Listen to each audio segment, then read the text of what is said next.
Moshe Cohen. He's the CEO of Gravity. And Moshe, I think all of us who live in New York City and even beyond are excited about something like this because you don't really think of New York City taxis as having the latest when it comes to tech. But tell us just about, you launched this in the spring as a pilot program. How is it progressing?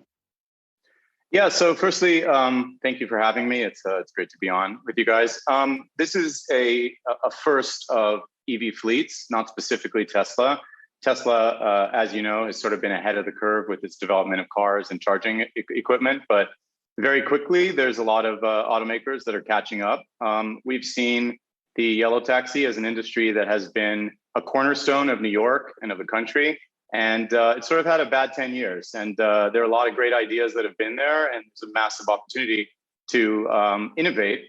What we've done is we've worked closely with the city, with the regulators, with the Taxi and Limousine Commission and the commissioner to, frankly, help amend the rules. The rules that were written for internal combustion engines that were written around safety somehow preclude some very safe electric vehicles. So it's been a process of sort of having the commissioner and the Taxi and Limousine Commission work with engineering and understanding what does that world look like with electric vehicles. And they've authorized a pilot, a broad pilot for a broad group of vehicles, of which Tesla Model Y is one, but we expect there to be others. Moshe, the one question that all New Yorkers ask this time of year with the taxi is, does the AC work? I would assume in these vehicles it does. But the potential for growth in these kinds of vehicles, it just seems like this is where it's going to head. Yet regulations, you just cited New York City, Chicago, the cities are almost, they protect the monopoly operators of the cab systems. How do you fight that?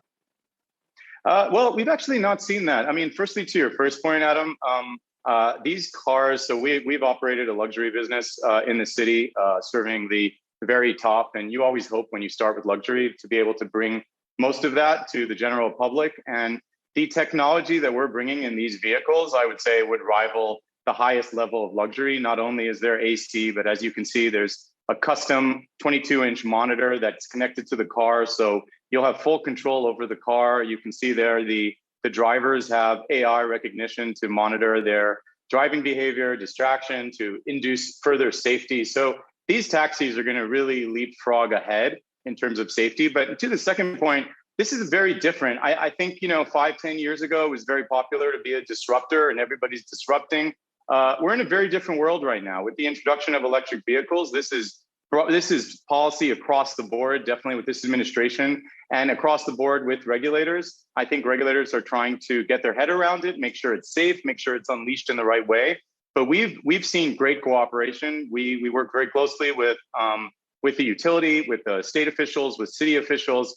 And it's really a partnership because this is a massive change to transportation and infrastructure, and it's going to happen working together. Is the infrastructure, is it up to speed with what you need in order to have electric vehicle taxis on the road? Not at all. So in fact, that's been a major block that's been overlooked. The taxi industry has gotten a lot of attention to parts of it.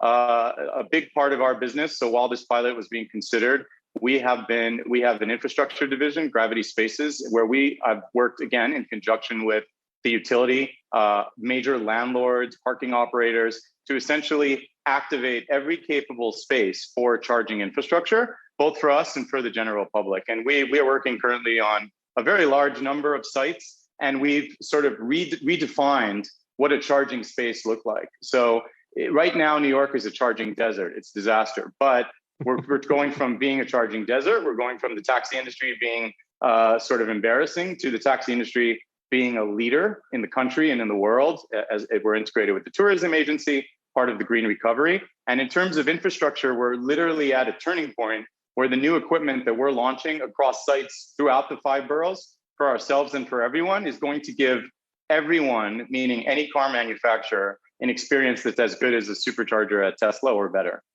How do you deal with, your industry, the token issue, and then the drivers have to get the tokens? How did you guys confront that?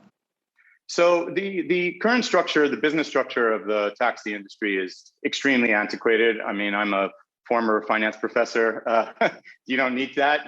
Economics 101, it was very antiquated. And frankly, it very much disadvantaged the drivers. The drivers essentially are the core of revenue, but drivers have to pre-commit a certain amount of weekly fee to be able to drive one of these vehicles. And they're scrambling on their own to try to cover that and make a little bit more. And they've been pushed down to the bare minimum. We're changing that structure. So our innovation is essentially empowering drivers. It's empowering medallion owners to, through the use of our technology and both hardware and software, to make a lot more money and to be a lot more efficient. For example, our cars are connected. So we're able to give direction to drivers to know where are pickups most likely, how are the cars going to get better utilized. There's just a host of technologies, both our own proprietary technologies and technologies that have been developed over the past 5-10 years or so that are dramatically changing the experience. And in fact, to the previous point, we're finding literally widespread friendliness. There's plenty of medallion owners that have had a rough time with medallion prices. That's the problem. We're not speaking to that. We're not a medallion owner. There's a lot of medallions that are just sleeping right now that are not being used. And a lot of these medallion owners are just looking for an opportunity for the industry to come back the way it was in the 90s when every single movie has a taxi. Being a taxi driver is a great job. And there's a lot of excitement around that. And so we are essentially facilitating much higher earnings, much better working conditions for the drivers and the medallion owners.